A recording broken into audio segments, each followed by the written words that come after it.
A new assistant town manager could be named before the end of this year. The Growth Management Department is working to improve parking in downtown Hyannis. And we learn more about proposed changes to privately owned parking lots on this episode of Barnstable Today. It's Wednesday, November 23rd, 2016. I'm Sarah Mannel.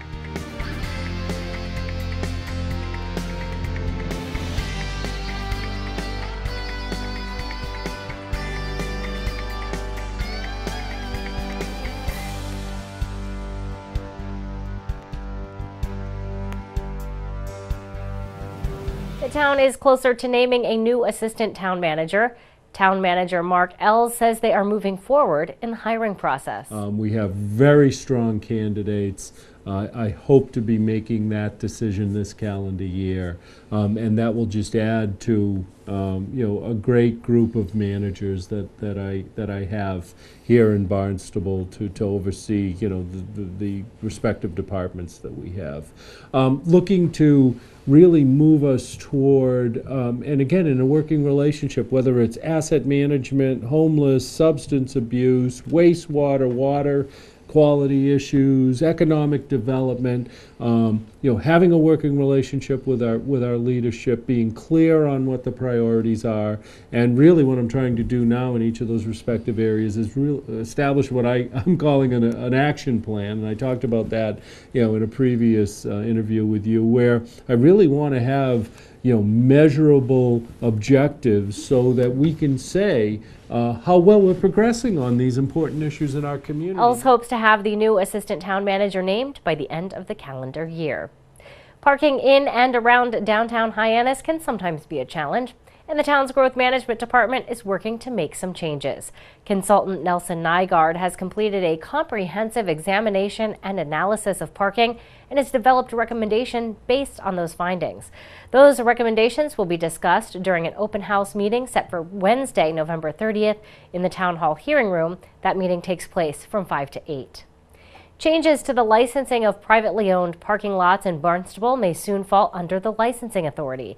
To learn more, Channel 18's Sarah Colvin talks with Consumer Affairs Supervisor Elizabeth Hartsgrove. So parking, there's lots of things going on in terms of the world of parking in downtown Hyannis. We've seen new municipal meters at Bismore Park, we've seen some changes in regulations to our town hall parking lot, and now the focus is kind of shifted to these private commercial parking lots, lots of them down by the harbor area. Yes. So tell me a little bit, maybe let's set the stage and talk a little bit about, what area we are just talking about. It's actually private parking lots in general throughout all 7 villages of the town, but primarily, like you said, most of them are around the Hyannis down at Bismore area where the ferries are. So the regulations pertain to any open air commercial parking lot in town. Great. And so as it stands, how are these private commercial parking lots regulated? What are the rules that kind of govern them at this point? There's the regulations are crafted in a way to have generic terms of how signage is, how customers are supposed to be provided certain bits of information so that when they give their vehicle, they're given certain information, and then when they get their vehicle back, and then rates and how that communication is provided to the town. So in case there are complaints, we can give accurate information. That's pretty much the gist right now of where the regulations are. Also how people are supposed to advertise available parking, whether it be signage or actual movement created by a physical being.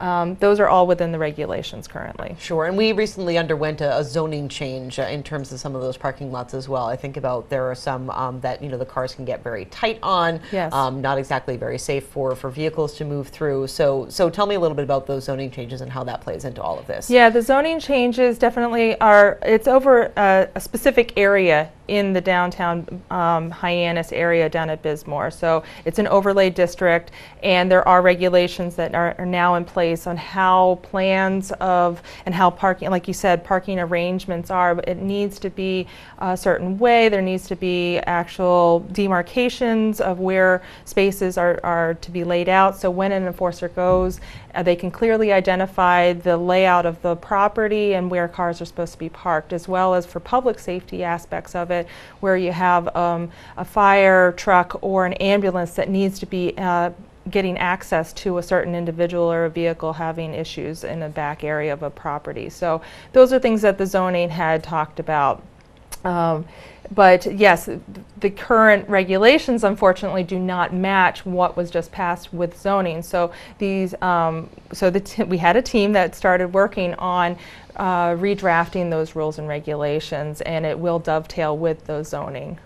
Wonderful. So tell me a little bit about your goals. What are your goals with these new regulations? And talk about the process of creating these, because I'm sure there are, of course, many business owners involved who have been operating their parking lots in a way in which they're used to, and they certainly have some concerns. The town has some concerns. So talk to me. Let's start with talking about the process for creating these new rules. Sure. The process was that about a year and a half, almost 2 years ago, the town had received a lot of positive and negative feedback from all different realms of the public, whether it be the business aspect or actual individuals, consumers, or even town officials. And we received all this feedback, and we work collaboratively as a team internally to actually redraft the rules and regs and work on it. It has been a long, lengthy process. There have been many people involved with it, which is a very good thing.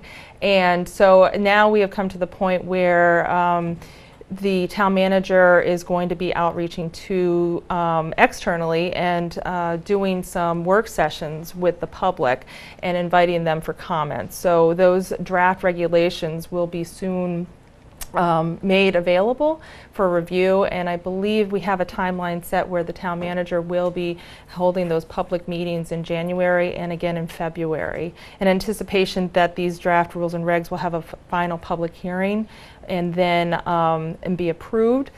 And then the actual authority will not be no longer with the town manager, but with the licensing authority. So it removes that task from the town manager, who actually has focused quite a bit on this.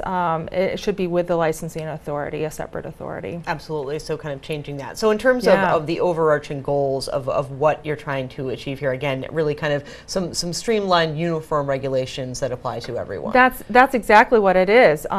It makes everybody on a level playing field, and so that way then the consumers can clearly identify what is required of these private parking lots, so they can actually go and educate themselves through these regulations.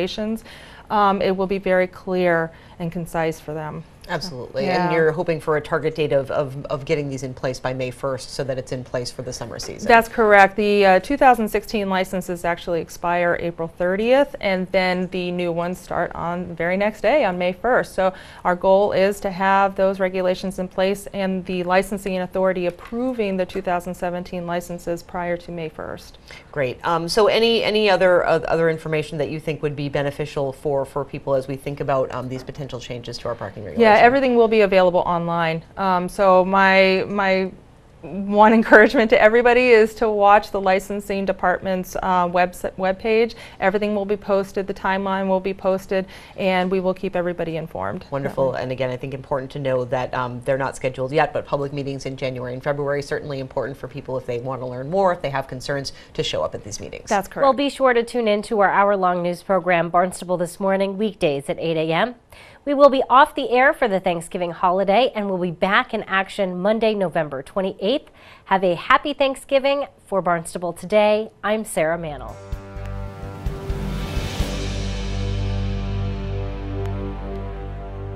Channel 18 is the town of Barnstable's government access television station.